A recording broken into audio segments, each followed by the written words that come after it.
Bonjour la famille, j'espère que vous allez tous bien. Si vous êtes nouveau, n'oubliez pas de vous abonner à la chaîne et activer la cloche des notifications. Merci. La famille, missile à longue portée pour l'Ukraine. Kim Jong-un a annoncé que ses armes nucléaires et ses forces armées seront mises en état de préparation au combat depuis l'arrivée de Sergei Shoigu en Corée du Nord ce vendredi. Il est important de rappeler que la Russie et la Corée du Nord disposent d'un accord de défense mutuelle. Le traité de partenariat global stipule, entre autres, une assistance réciproque en cas d'agression contre l'une des parties signataires. Vladimir Poutine a clarifié la position de la Russie concernant les missiles à longue portée. Si les États-Unis autorisent Zelensky à cibler des infrastructures logistiques de l'armée russe, des aérodromes d'où décollent ces bombardiers ou encore des bases logistiques et militaires situées par exemple à Briansk, Kursk, Belgorod ou Rostov, même plus en profondeur, la Russie placera officiellement les pays européens membres de l'OTAN sur la liste des cibles légitimes. En mai 2024, Emmanuel Macron faisait déjà allusion à l'utilisation immédiate de ces missiles contre la Russie, minimisant une riposte russe sur les sites ou les bases des pays livrant ces missiles à Zelensky. Archives.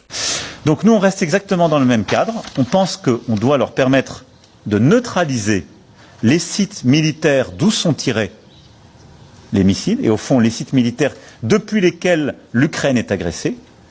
Mais on ne doit pas permettre de toucher d'autres cibles en Russie, et évidemment des capacités civiles ou d'autres cibles militaires.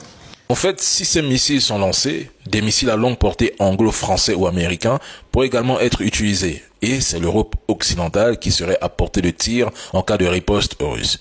Zelensky cherche le chaos. Selon sa vision, l'OTAN devrait officiellement entrer en guerre contre la Russie, oubliant que cette dernière a des alliés qui possèdent également des armes nucléaires tactiques et stratégiques.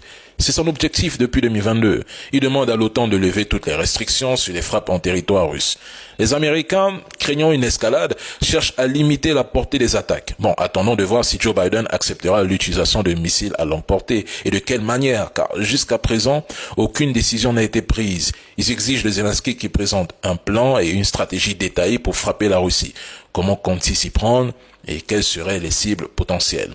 Compte tenu de la doctrine nucléaire russe actualisée, si les États-Unis cèdent aux caprices de Zelensky, cela signifierait implicitement qu'ils acceptent le risque d'une escalade. Et Vladimir Poutine a toujours affirmé, le jour où la Russie entrera en conflit avec l'OTAN, ce sera une confrontation nucléaire et non conventionnelle.